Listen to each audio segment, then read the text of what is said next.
അതുപോലെ തന്നെ ബെൻഡ് ഉപയോഗിക്കുമ്പോൾ ഒന്ന് ഞാൻ ബെൻഡ് ഉപയോഗിക്കാൻ പാടില്ല എന്ന് പണ്ട് ഞാൻ പറഞ്ഞിട്ട് എയറിലായതാണ്. ബെൻഡ് ഉപയോഗിക്കാൻ പാടില്ല എന്നും പറയാണ്. അതുപോലെ തന്നെ ബെൻഡ് ഉപയോഗിക്കുമ്പോൾ നിങ്ങൾക്ക് കാണാം ഒന്നത് ഷോർട്ടാണ്. ഇത് കെടുക്കണുണ്ടോ, ഇതുപോലെ ഇതേപോലെ കെടുക്കുകയാണ്.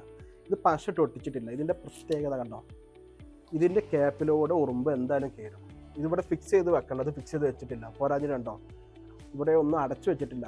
ഈ പ്ലാസ്റ്റിക്കിന് ആൾക്കാർ ഫുള്ള് സിമെൻറ്റ് അടിച്ച് കയറ്റും. ഇത് ചെറിയ ചെറിയ കാര്യങ്ങളേ ഉള്ളൂ നമുക്ക് ശ്രദ്ധിക്കാൻ, പക്ഷേ നമ്മൾ ടീമുകൾ ശ്രദ്ധിക്കുന്നില്ല. കണ്ടോ അപ്പുറത്ത് ഞാൻ ഇപ്പോൾ തള്ളിയപ്പം ഒരു ഇത് പോയി അങ്ങോട്ട്, എന്താണ് ബോക്സ് അടി പോയി, കാരണം അത് അഡാപ്റ്റർ ഇട്ട് ഫിക്സ് ചെയ്തിട്ടില്ല. അപ്പോൾ ഇത് വരുന്ന ആൾക്കാർ, അത് പ്ലാസ്റ്റർ ചെയ്യുന്ന ആൾക്കാർ ഇതൊന്നും ശ്രദ്ധിക്കില്ല. ഫുള്ളി ലൂസായിട്ട് കിടക്കുകയാണ്, ഇത്ര ഇതായിട്ട് കണ്ടോ. ഫുള്ളി ജോയിൻറ്റുകളൊക്കെ ലൂസാണ്.